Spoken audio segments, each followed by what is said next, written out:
Today, I'm going to talk to two young people who are both doing voluntary work in the sports sector.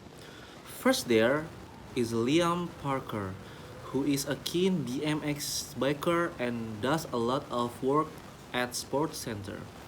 And then there's Debbie Sanford, who has volunteered to help with many different sports and who now has a paid job with a sports organization.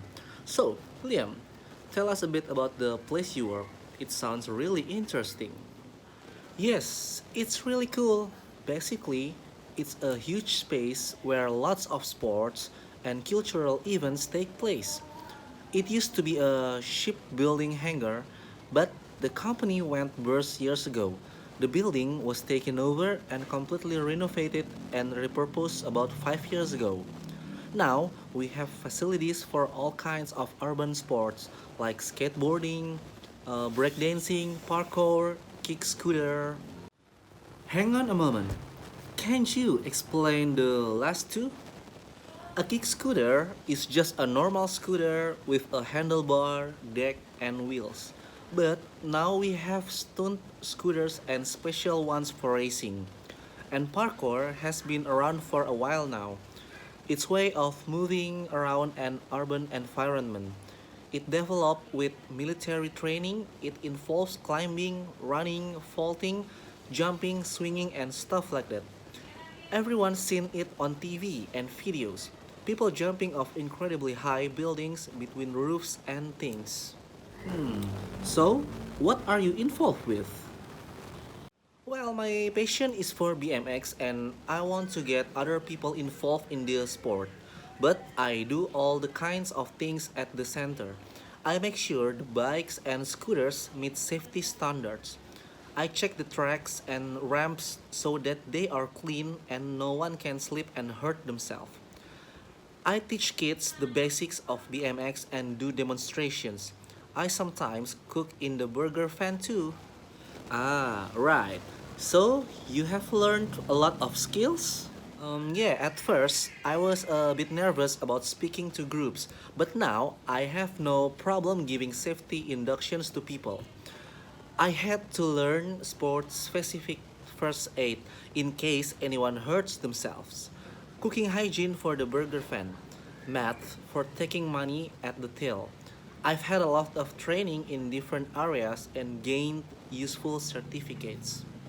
So, all the training will be valuable when you come to look for paid work? Absolutely. I'm still only 18 and I've been volunteering for 2 years. I'd like to stay in the sector and find full time paid work. So, obviously, all my experience and skills will help a lot.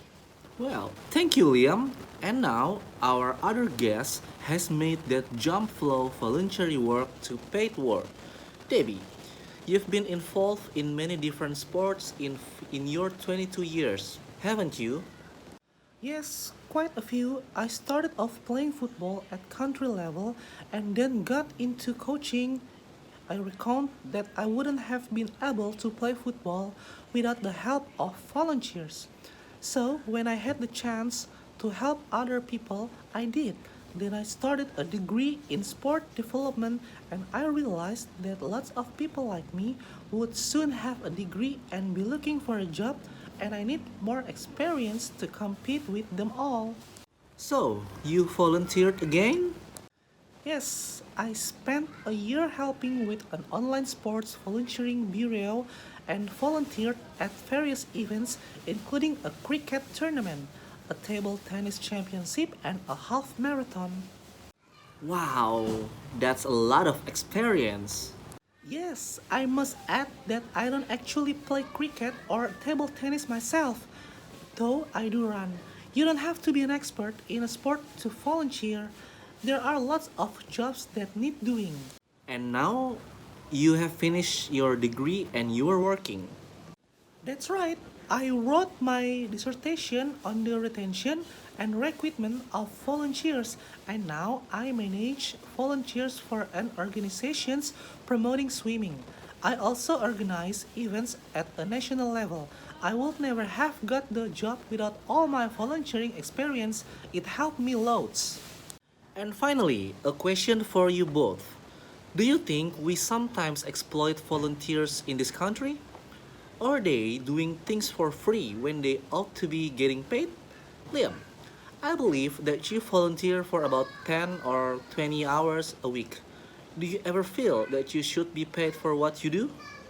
Well, of course, it would be nice, but the organization I help is non-profit making and it would really afford to pay all the volunteers. At the moment, I'm happy to do what I love and gain experience of dealing with the public. I'm living with my parents and they are paying my keep. In the future, I'll have to look for my paid work. I think many volunteers feel they want to give something back to their sport. It was like that for me with football. Ideally, it would be good to have more paid positions, but we also need volunteers. Sport just couldn't function without them. It is really important to give people recognition for what they do though. Thanks very much for sharing your experiences. And now we're going to move on.